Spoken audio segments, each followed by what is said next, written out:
Assalamualaikum warahmatullahi wabarakatuh.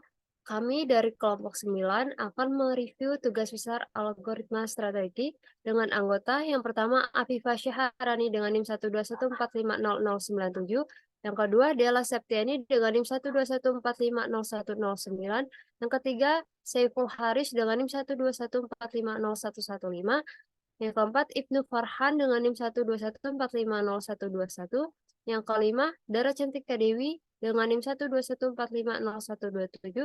Dan yang keenam, Adisti Syawalda Arianto dengan NIM 121450136. Di sini kami mencari artikel yang jurnalnya sudah terindeks Scopus atau Sinta.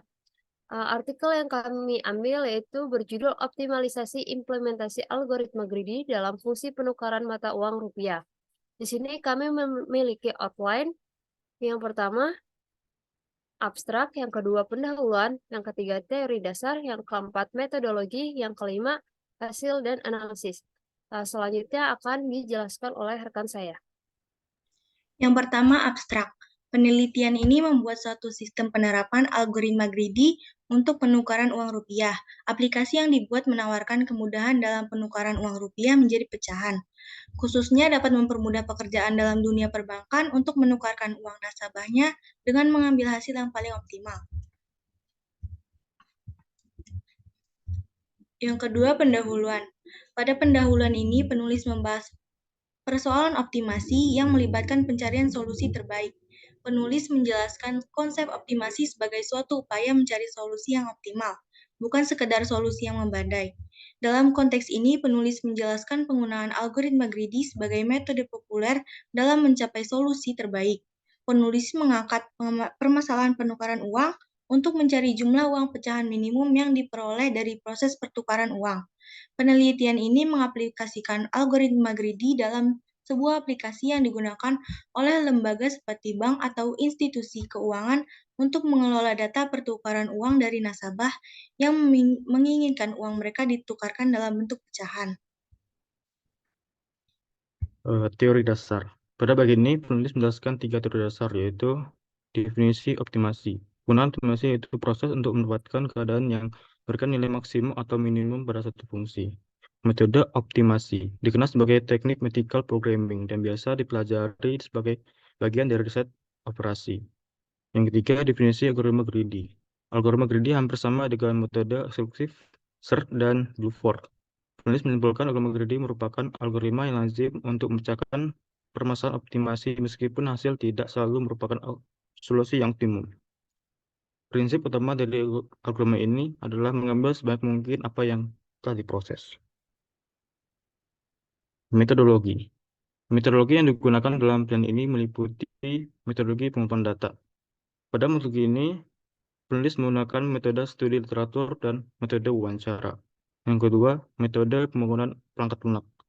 Metode yang digunakan yaitu metode pendekatan terstruktur, yaitu analisis yang berfokus pada aliran data. Pendekatan struktur mengenal beberapa alat untuk mengembangkan sistem terstruktur, seperti Identity Relationship Diagram atau IRD, Data Flow Diagram atau DFD, dan Flowchart Diagram. Metode yang digunakan selanjutnya yaitu metode analisis yang perancang untuk menentukan permasalahan mengenai bahasa program yang digunakan. Di sini terdapat flowchart di mana dalamnya koin pecahan yang sedia yaitu 1, 5, 10, dan 25. Uang yang akan ditukar adalah sebanyak 32. Terdapat 3 pilihan yaitu pilihan 1 buah koin 25, pilihan kedua pilih 1 buah koin 5, dan ketiga adalah pilih 2 buah koin 1. Di mana optimasi berada di pilihan ketiga yaitu pilih 2 buah koin 1 sebanyak total 25 plus 5 plus 1 plus 1 sama dengan 32. Next.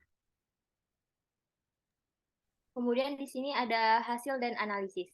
Elemen-elemen yang dibutuhkan untuk memecahkan persoalan dengan algoritma greedy meliputi himpunan kandidat berisi elemen-elemen pembentuk solusi. Kedua, himpunan solusi berisi kandidat-kandidat yang terpilih sebagai solusi persoalan. Yang ketiga, fungsi seleksi, kandidat yang paling possible mencapai solusi optimal. Kemudian yang keempat, fungsi kelayakan, memeriksa apakah suatu kandidat yang telah dipilih dapat memberikan solusi yang layak. Kemudian yang kelima, fungsi objektif, fungsi yang memaksimumkan atau meminimumkan nilai solusi. Berikut contoh persoalan. Di gambar 1, ilustrasi algoritma greedy untuk mencari jumlah minimum. Misalnya kita memiliki koin 5, 4, 3, dan 1, sedangkan uang yang ditukar itu ada 7 koin. Solusi greedy-nya itu kalau misalnya kita ngambil yang terkecil, 5, 1, 1, itu ada 3 koin totalnya dan itu tidak optimal. Sedangkan solusi yang optimal itu jika kita memakai 4 dan 3 yang cuma ada 2 koin. Kemudian yang di contoh B, kita ada koin 10, 7, dan 1, sedangkan uang yang ditukar 15. Jika memakai solusi greedy, 10 tambah 1, 1, 1, 1, setotalnya itu semuanya 6 koin, itu tidak optimal. Sedangkan solusi optimal itu 7, 7, dan 1 yang hanya memiliki 3 koin.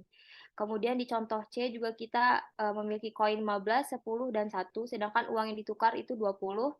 Solusi greedy-nya 15 plus 1 plus 1 plus 1 plus 1 plus 1 yang memiliki 6 koin totalnya.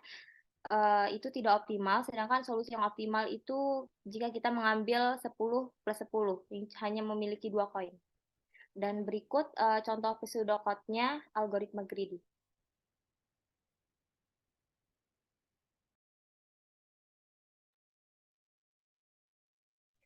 Skema umum algoritma greedy pada jurnal kali ini. Yang pertama ada inisialisasi himpunan solusi S dengan kosong. Lalu pilih sebuah kandidat C dengan fungsi seleksi. Kurangi C dengan kandidat yang sudah dipilih dari langkah sebelumnya. Lalu periksa apakah kandidat yang dipilih tersebut bersama-sama dengan himpunan solusi membentuk solusi yang layak atau feasible dengan fungsi kelayakan. Lalu periksa apakah himpunan solusi sudah memberikan solusi yang lengkap serta optimal dengan fungsi objektif. Sehingga kesimpulan pada analisis jurnal kali ini ada beberapa poin. Yang pertama, perancangan aplikasi penerapan algoritma greedy untuk penukaran uang rupiah dapat mempermudah melakukan proses pencarian solusi optimal untuk menentukan pecahan yang paling kecil. 2. Penerapan algoritma greedy untuk penukaran uang rupiah ini dapat dipakai di bank-bank di mana fungsinya untuk masalah penukaran uang agar petugas tidak membutuhkan waktu yang lama dalam proses menentukan jumlah pecahan nominal yang diterima nasabah. Yang ketiga, dapat dipakai oleh masyarakat luas karena dibuat berdasarkan web-based dan pecahan tidak berbentuk statis tetapi dinamis, di mana dapat menentukan nilai pecahan yang tersedia.